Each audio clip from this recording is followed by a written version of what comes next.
Assalamualaikum warahmatullahi wabarakatuh. Kenalkan, nama saya Ajeng Budi Anggreni, mahasiswa dari PPG Darjah Angkatan 4 Universitas Muhammadiyah Palembang dengan nomor NIM 3820211139. Hari ini hari Senin 6 Desember 2021 sesuai dengan tanggal yang ada pada koran.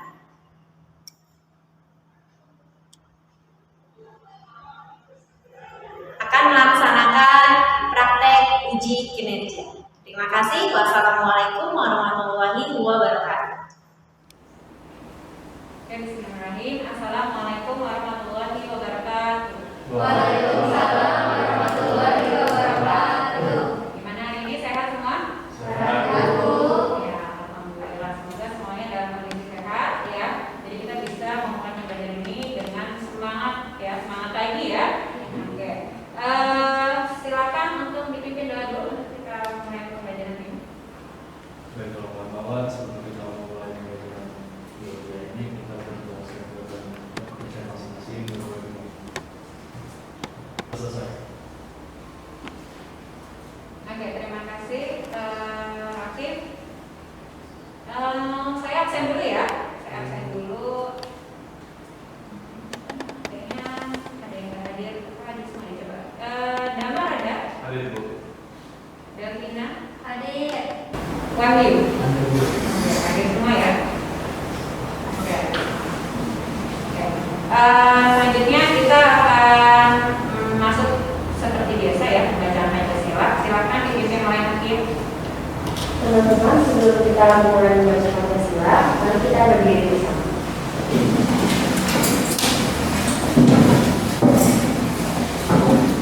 Pancasila.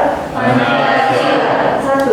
Tuhan Yang Maha Esa. 1. Tuhan Yang Maha Esa. Kerakyatan yang dipimpin oleh kebijaksanaan dalam permusyawaratan perwakilan. 4. Kerakyatan yang dipimpin oleh kebijaksanaan dalam permusyawaratan perwakilan. 5. Keadilan sosial bagi seluruh rakyat Indonesia. 5. Keadilan sosial bagi seluruh rakyat Indonesia. Teman dipersilakan duduk kembali.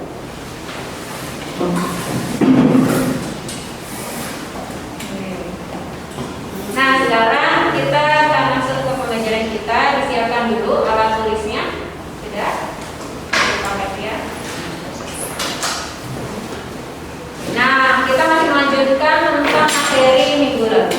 Ya, kita masih mempelajari tentang sirkulasi atau sistem peredaran darah. Nah, kalau minggu lalu kita sudah membahas tentang komponen darah. Ya, ada yang masih ingat nggak kira-kira apa aja komponen dari darah dalam tubuh kita? Saya ingin, Bu. Silakan Davina. Komponen darah itu ada eritrosit, leukosit, trombosit, dan plasma darah. Iya, ada eritrosit, leukosit, ya, ada trombosit, dan juga jangan lupa ada plasma darah, ya. Karena tadi plasma darah itu punya peran yang penting juga ya dalam komponen darah. Nah, sekarang saya mau nanya nih fungsi dari masing-masing, ya, dari masing-masing komponen. Siapa yang tahu nih? Fungsi dari eritrosit sama leukosit dulu deh. Ya, silakan. Saya menjelaskan tentang fungsi eritrosit sama leukosit. Kalau eritrosit itu sel darah merah yang bentuknya itu cangkang dan dia itu memiliki cekungan di bagian tengah. Nah, terus dia itu eritrosit itu tidak memiliki inti. Nah, dia itu tapi memiliki hemoglobin yang berfungsi untuk mengikat oksigen atau O2 yang nantinya akan diedarkan ke seluruh jaringan tubuh. Nah, kalau misalnya leukosit itu sel darah putih yang bentuknya tuh bervariasi. Nah, terus leukosit ini geraknya seperti amoeba. Nah, fungsinya ini untuk melindungi tubuh dari benda asing seperti bakteri. Oke, good ya. Terima kasih Jihan, betul sekali ya. Nah, dari semua sel darah merah saja loh yang nggak punya inti, ya, nggak punya nukleus, ya.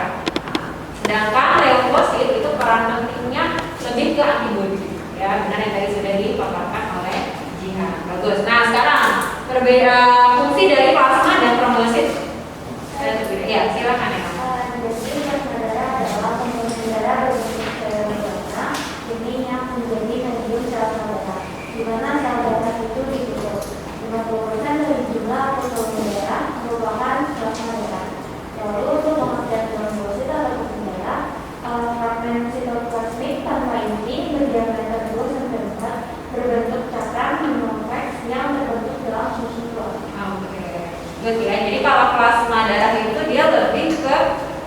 bentuknya cairan, ya dia membuat darah di dalam tubuh kita itu memiliki tekstur cair.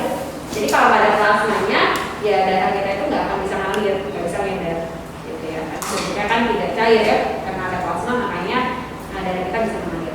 Oke, nah selanjutnya di sini kalian pernah ya, karena belum umurnya mungkin ya, karena syarat untuk mengikuti donor darah itu yang pertama umurnya itu 17 tahun, punya KTP ya. Nah ketika kalian 17 tahun sudah bisa loh untuk donor darah. Ya jangan takut untuk darahnya didonor. Nanti darah saya berkurang tuh, misalnya anemia enggak ya? Karena tahu sel darah merah itu punya waktu berapa lama dalam tubuh kita? Dia akan beregenerasi. Tahu nggak berapa hari? 120 hari. Iya, 120 hari tetap. Ya, jadi selama sampai 120 hari itu sebenarnya darah merah kita itu akan diganti. Ya, karena kita punya sumsum tulang belakang, di mana disitulah terbentuknya sel darah seperti yang sudah disampaikan di minggu lalu. Nah, di sini ada manfaat-manfaatnya nih tentang donor darah ya. Sini ada membantu orang lain pastinya ya, membantu orang lain, lalu regenerasi sel darah baru, lalu mengetahui kesehatan pendonor. Jadi kalau misalnya kita datang ke PMI terus kita donor darah, kita mau dicek dulu kesehatan kita, HB-nya udah sesuai belum, gitu ya? Atau darah kita itu kental atau tidak? Kalau darahnya ternyata kental, tidak boleh. Nah, otomatis kita jadi tahu, oh ternyata saya punya masalah. Nah, jadi bisa menjadi ngecek sendiri gitu untuk kesehatan diri sendiri. Jadi kita bisa nanti ke dokter untuk mengecek kesehatan kita. Selain itu pastinya akan ada kebahagiaan secara psikologis. Apalagi kita kalau sudah membantu orang lain. Pastinya orang yang menjadi menerima donor ya. Nah, resipiennya di sini pasti dia membutuhkan darah tersebut. Ya, pasti mereka sangat membutuhkan. Dan kita yang sehat kita harus memberikan. Gitu, ya. Jadi pastinya bermanfaat banget nih buat diri kita sebagai pendonor. Nah, untuk hari ini kita akan melanjutkan materi ya, di mana tujuan pembelajarannya adalah peserta ini dapat menjelaskan sistem penggalangan darah. Nah, jadi sebelum kita mau donor darah, kita harus tahu nih ya, golongan darah saya itu apa sih? Ada yang tahu golongan darahnya? Udah ya. Nah, itu biasanya cek di mana? Puskesmas, cek di orang tua. Berarti belum pernah nyoba sendiri? Belum ya. Atau mungkin ada yang perlu dirawat, nggak mau kan tes darah ya. Nah, di situ mungkin kalian baru tahu golongan darah. Atau mungkin ada nggak tahu sama sekali. Nah, ini kita sekarang akan belajar tentang bagaimana kita mengetahui golongan darah kita dan kenapa golongan darah itu beda-beda, ya kan? Selanjutnya peserta ini dapat mengaitkan di sini ya hubungan golongan darah dengan transfusi darah, serta juga ada kehamilan. Ya, kenapa sih ada kehamilan? Berarti ada sesuatu, jangan sampai kita nggak tahu tentang golongan darah, terus mengalami masalah saat kita atau saat kita nanti setelah dewasa ya, pada punya pasangan, yang perempuan nanti juga pasti mengandung, itu sudah tahu bahaya-bahayanya. Selanjutnya peserta didik dapat memprediksi golongan darah secara tepat ya. Nah, oke, sekarang kita pretest ya. Sekarang kita pretest dulu seperti biasa ya, untuk memulai kegiatan belajar hari ini supaya kita sama-sama tahu sampai mana kepemahaman kita tentang golongan darah ini. Silakan dibuka web masa belajarnya. Di situ saya sudah tampilkan ya. Ini.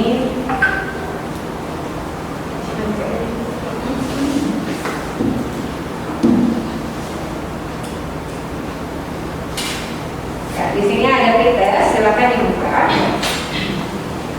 Ya, dikerjakan.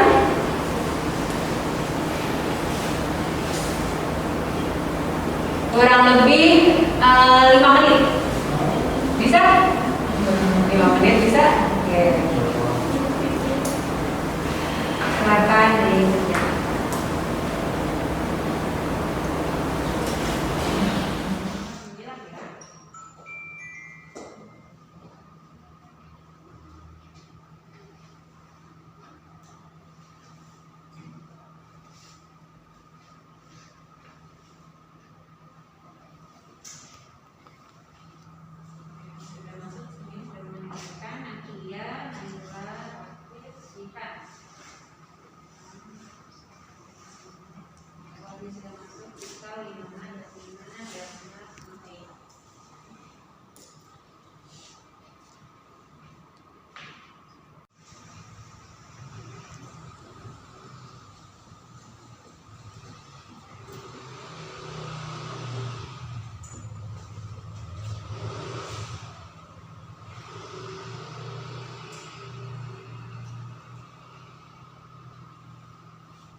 bisa di-submit? Sudah 5 menit, sudah di-submit.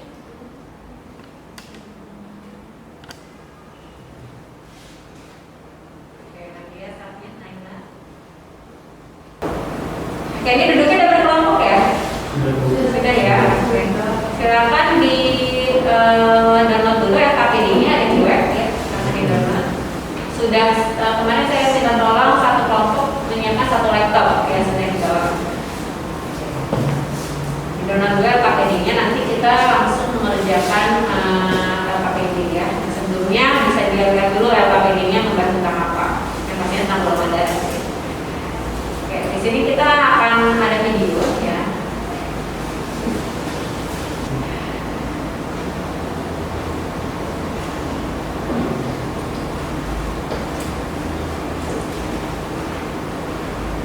Oke, kita sama-sama saksikan tentang video ini. Golongan darah manusia.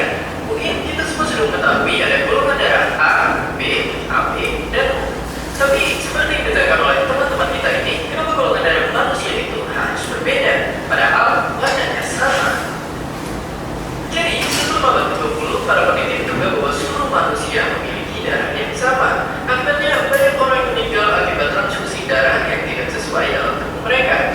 Kemudian seorang peneliti bernama Karl Steiner menemukan bahwa ternyata darah manusia itu terbagi menjadi beberapa jenis yang kemudian digolongkan menjadi golongan A, B, dan O.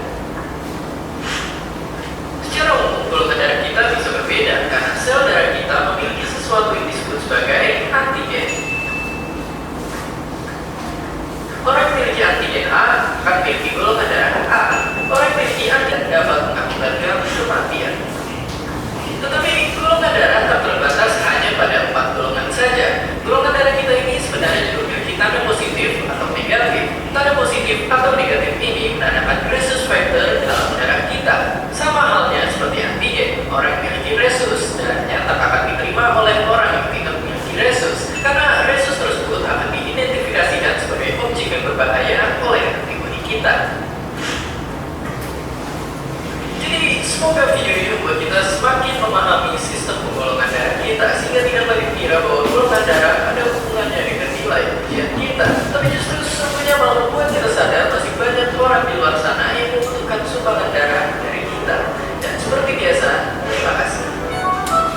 Oke, jadi dari video tadi ya, itu membahas tentang adanya golongan darah ABO dan juga ada rhesus ya. Oke. Nah, kalau tadi di video tadi membahas tentang awalnya itu orang medis itu nggak tahu kalau darah itu ada golongannya, ya. Mereka berpikir sama, orang-orangnya sama gitu ya. Alhasil ketika tadi ditransfusikan malah menjadi penggumpalan dan akhirnya adanya kematian. Nah, terus akhirnya ada penemu tadi, siapa nama penemunya? Iya, Karl Steiner. Nah, dia adalah penemu dari sistem ABO, ya. Nah, dia menggolongkan ada golongan darah A, ada golongan darah B, ada golongan darah AB, dan juga golongan darah O. Kayak kita kenal dengan sistem ABO. Nah, kira-kira di sini kalau golongan darah ABO, ya, apa sih yang ada di dalam golongan darah ABO? Nah, ini kita sambil bahas.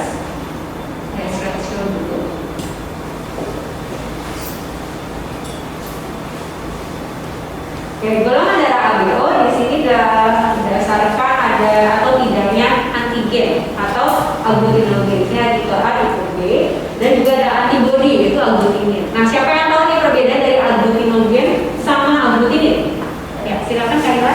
Aglutinogen adalah jenis protein yang dapat menggunakan aglutinin yang berada di aktif. Sedangkan aglutinin itu jenis sel antibodi yang menggunakan aglutinogen yang berada di plasma darah. Oke, ya betul. Jadi ketika kita misalnya ingin mendonorkan darah, kita harus tahu nih aglutinogen sama aglutinin yang kita miliki ya. Kalau golongan darah A, aglutinogennya apa nih? Aglutinnya apa? Gitu ya. Nah, selain itu ada juga golongan darah RH. Di sini golongan darah RH itu berarti dia memiliki rhesus ya. Tadi ada di video tentang ada tanda positif dan juga negatif. Nah, kira-kira ada yang tahu nggak RH itu sendiri itu kayak apa sih? RH itu Ya, dan silakan. ada atau tidaknya protein RHD, RH antigen, aglutinogen D di dalam darah. Berarti tentang glutina atau aglutinin yang D ya, Iya. D. Jadi kalau RH itu ngomongin adalah RHD atau sikapnya resus ya, resus D. Nah, di sini RH juga dua, ada yang positif, ada yang negatif. Ternyata tadi di video tadi juga sudah menyimpulkan kalau golongan darahnya sama tapi resusnya beda, itu juga dapat mengakibatkan pembekuan ya, atau aglutinasi ya, lupa itu nama lainnya adalah aglutinasi. Nah, di sini ada sistem pengolahan darah ABO ya, tadi sudah dijelaskan sama Kak Yola ya, apa bedanya aglutinogen sama aglutinin. Jadi di sini kalau golongan darah A berarti aglutinogennya A, aglutininnya B. apa ini? Beta ya. Lalu kalau golongan darahnya B berarti dia punya aglutinogen B, sedangkan aglutininnya alfa gitu. Nah, bagaimana untuk golongan darah AB? Ada golongan darah AB nggak di sini? Ada golongan darah AB. Nah, berarti Cika punya aglutinogen dua-duanya A dan juga B. Tapi untuk aglutininnya nggak ada. Makanya pernah dengar nggak kalau golongan darah AB itu dia bisa menerima dari mana aja atau bisa masih kemana aja? Ada tahu nggak? Dia bagian dari golongan darah O nih. Kalau golongan darah O bisa mendonorkan kemana aja ya, kata-kata positif atau kata-kata negatif. Itu menunjukkan resus. Jadi nggak asal kalau kita golongan A juga B nih gitu ya, saya B nih.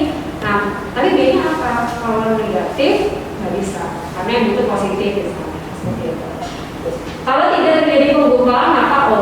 Misalnya penggumpalan cuma di RH, berarti O nya O positif. Gitu. Ya? Oke. Ada yang mau bertanya dulu sampai sini? Sudah? Paham? Oke, sekarang tadi sudah mendonor KPG, bisa agak mendekat dengan teman kelompoknya. Ya.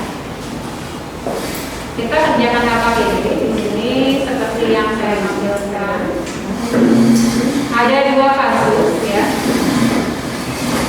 Tentang kehamilan wanita yang resusnya negatif. Di sini ada artikel, ya. Ada artikelnya. Lalu ada kasus ya. Oke, silakan duduk dulu.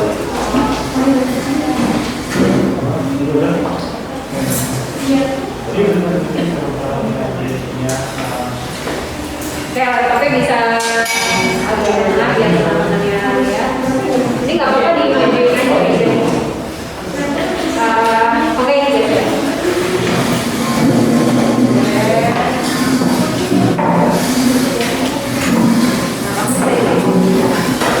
Kita boleh ini.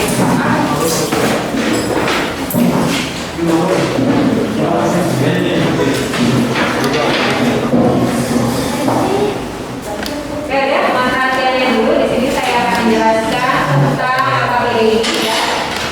KPG ini dikerjakan per kelompok. Nanti dikumpulkannya perwakilan kelompok ya.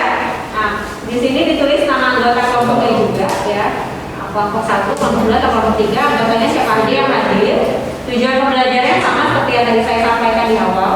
Petunjuknya adalah silakan kalian cari tahu, boleh browsing, boleh cari di buku paket itu halaman 118 ya, itu ada tentang golongan darah. Kalau tidak ada yang sesuai atau misalnya kurang jalannya, boleh searching, boleh buka handphone ya.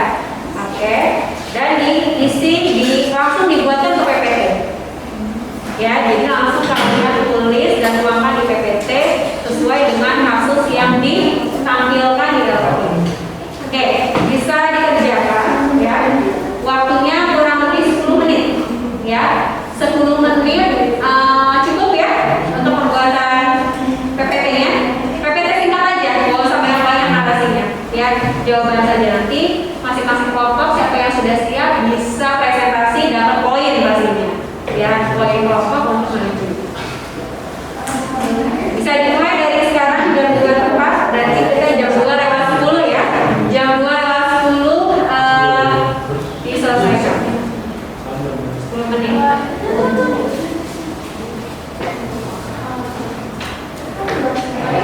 Sistosis fetalis itu apa sih? Artinya?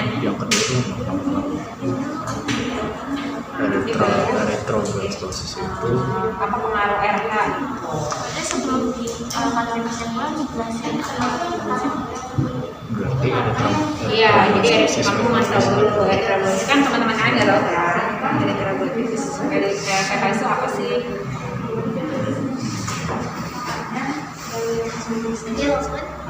Masih ada waktu.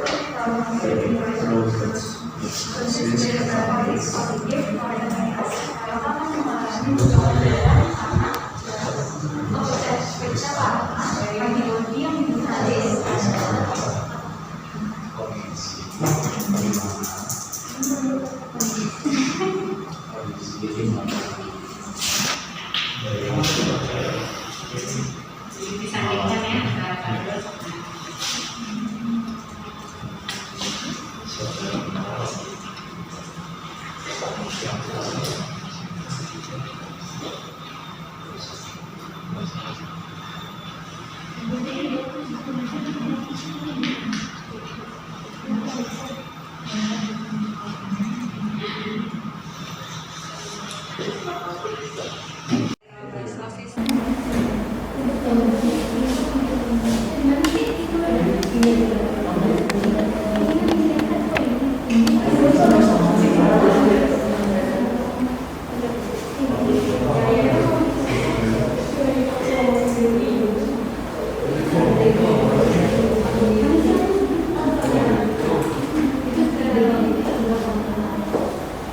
Oke, cepat.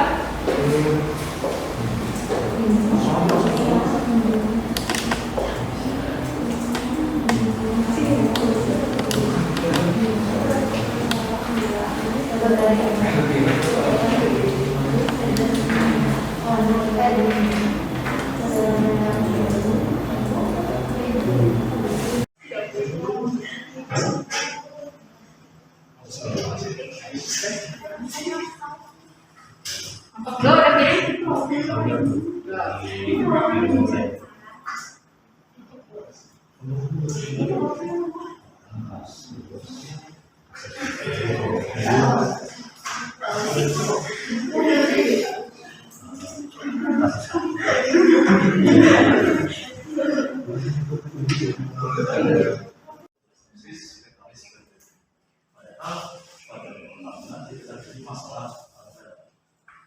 Kita tidak mengapa daripada bulan ini dapat ngomong dari situ. Jadi kalau proses dijelaskan di sini kesimpulan dari kelompok kedua. Terima kasih.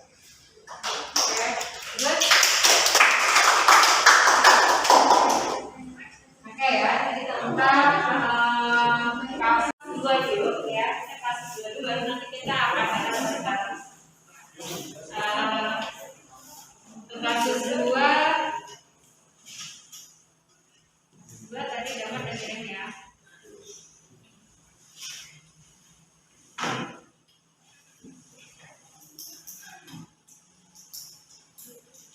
Oke, boleh maju ke depan. Kelompok 3, oke, silakan kelompok 3, siapa perwakilannya atau semuanya boleh maju. Oke.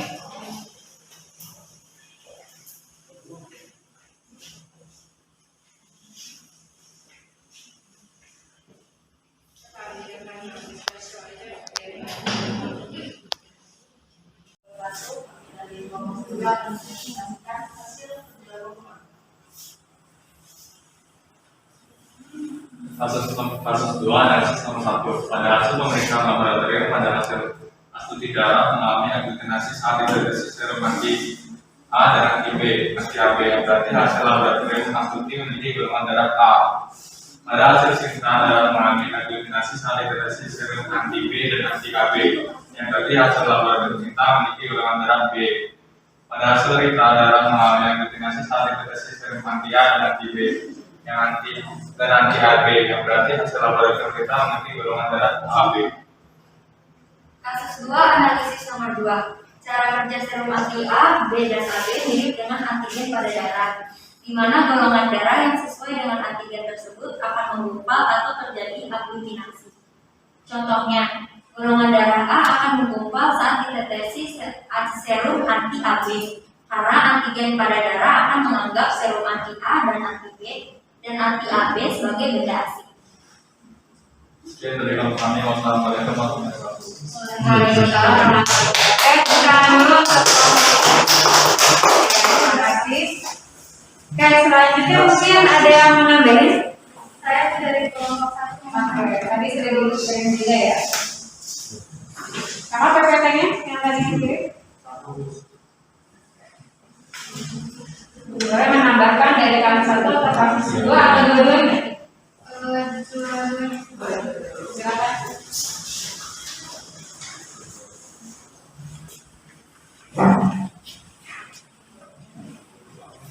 Apakah ada perbedaan dengan kelompok yang tadi maju? Silakan.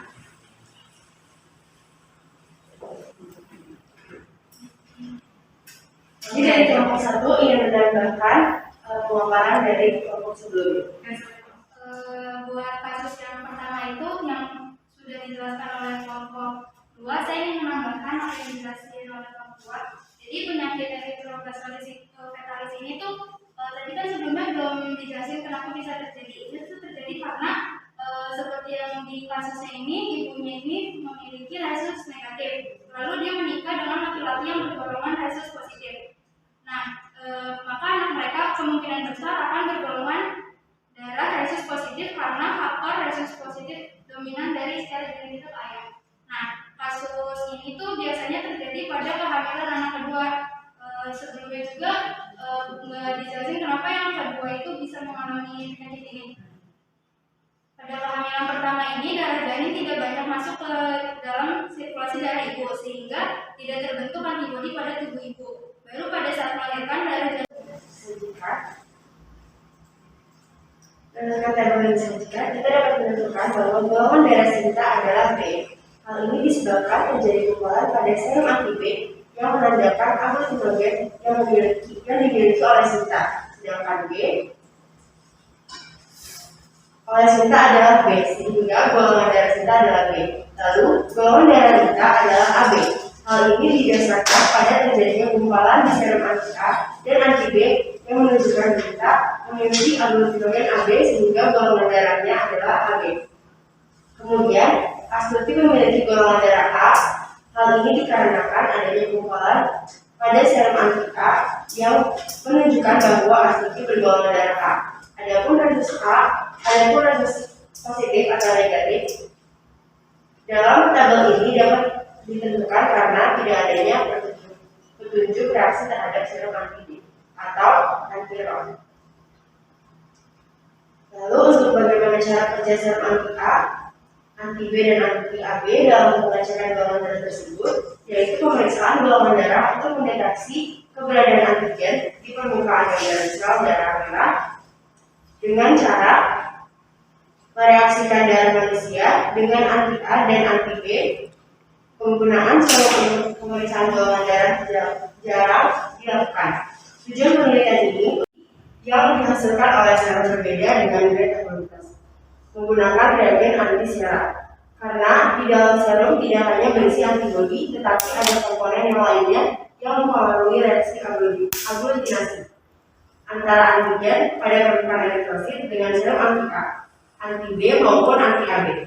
Pemeriksaan golongan darah manusia hasilnya lebih baik menggunakan reagen anti-sera. Sekian tambahan pernyataan dari kasus 1 dan 2. Kalau ada yang salah kata, maaf. Assalamualaikum warahmatullahi wabarakatuh. Waalaikumsalam warahmatullahi wabarakatuh. Kurang lebih sama ya. Kurang lebih sama. Tadi ada sedikit penambahan. Ya kalau untuk kasus 2 sama ya tadi ya kelompok 1 tadi ya. Kelompok berapa? Kelompok 3 ya. Sama ya. Jadi itu golongan darahnya apa?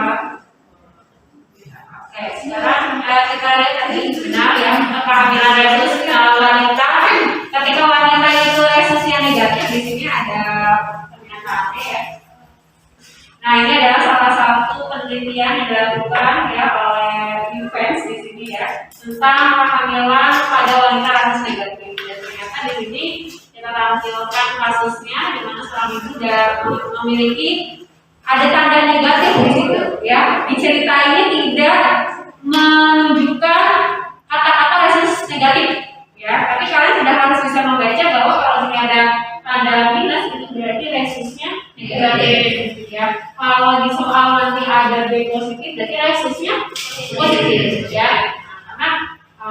kadang-kadang tidak tersirat gitu ya, tidak tersurat ya, tapi tersirat gitu. Nah benar tadi yang dijelaskan oleh kelompok 2 ya dari catatan kelompok 1 bahwa erythroblastosis fetalis ini biasanya terjadi pada kehamilan kedua. Kenapa di kehamilan pertama ya karena dia tidak punya antibodi ya aman-aman aja anaknya terlahir. Tapi ternyata ketika anaknya lahir dengan selamat ibu punya antibodi. Jadi kalau ada resus yang berbeda itu malah jadi generasi.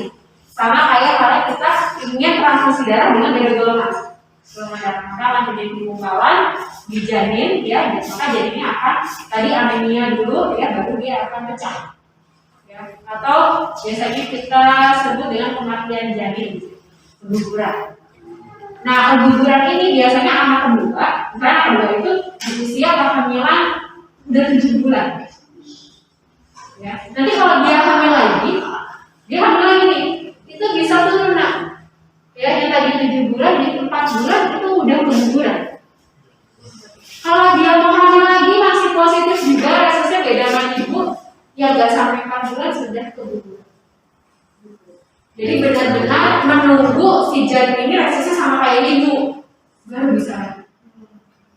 Ya harus, tapi si ibu harus menderita dulu ya, karena keguguran berkali-kali, karena kita nggak bisa tebak resusnya si janin ini positif apa tidak.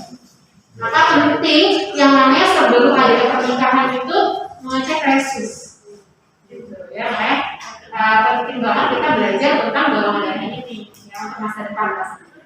Nah, untuk kasus kedua, nah di sini saya minta kalian untuk menebak ya golongan darahnya. Tadi benar bahwa Sinta di sini ada penggumpalan di B, berarti golongan darahnya adalah B, ya golongan darahnya B. Kalau Rita karena menggumpalan dua-duanya berarti dia punya aglutinogen juga A dan B, berarti dia AB. Asuti karena di sini bukan cuma di anti A, berarti golongan darahnya adalah A.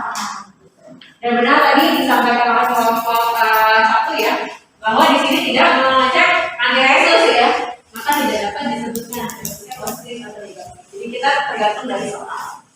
Oke, sampai sini ada yang masih bingung? Sudah paham?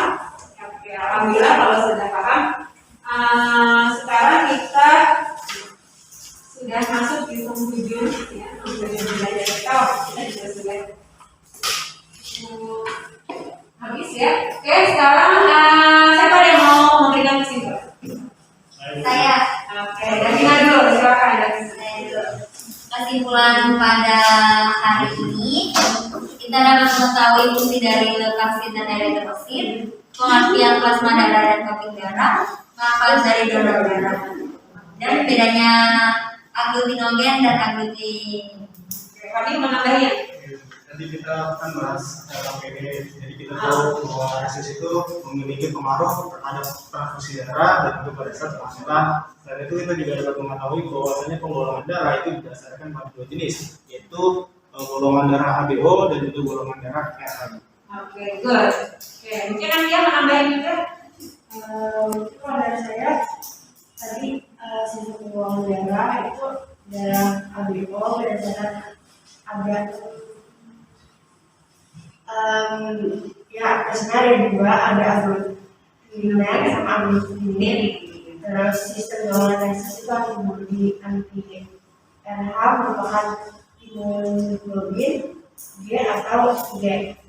Oke, good ya. Mungkin ada yang menambahin dari kelompok 3, dari kelompok 2 ya cukup. Oke ya. Nah sekarang karena sudah paham semuanya untuk golongan darah ya, sekarang kita proses ya. Silakan kembali ke tempat duduk semua.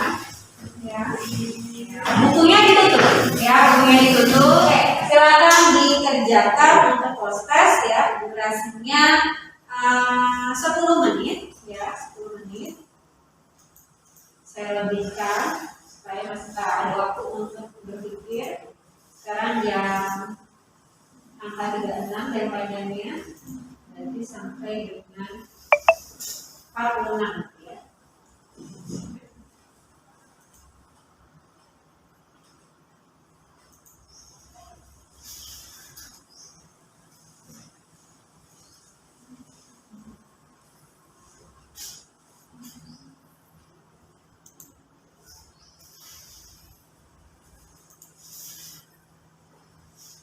Baik, dan terlihat adanya peningkatan ya dalam nilai prospek ini. Jadi insya Allah sudah paham, yang masih belum maksimal banget ya berarti kayaknya belajar lagi ya. Oke,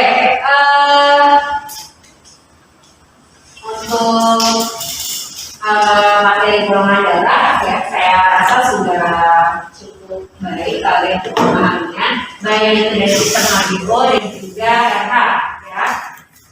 Untuk minggu depan ya, minggu depan kita akan masuk ke materi tentang sistem peredaran darah ya, baik itu organnya ataupun mekanisme peredaran darah besar, peredaran darah kecil ya. Jadi tugasnya di rumah dibaca dulu.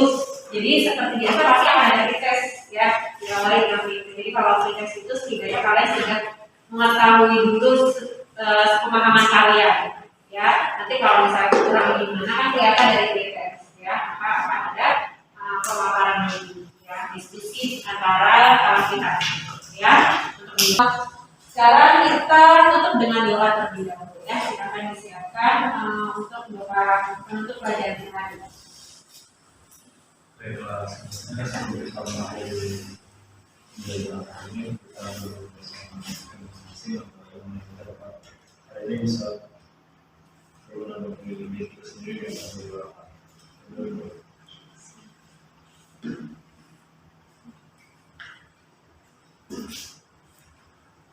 Berdoa sesuatu. Terima kasih atas perhatiannya. Saya tutup. Wassalamualaikum warahmatullahi wabarakatuh.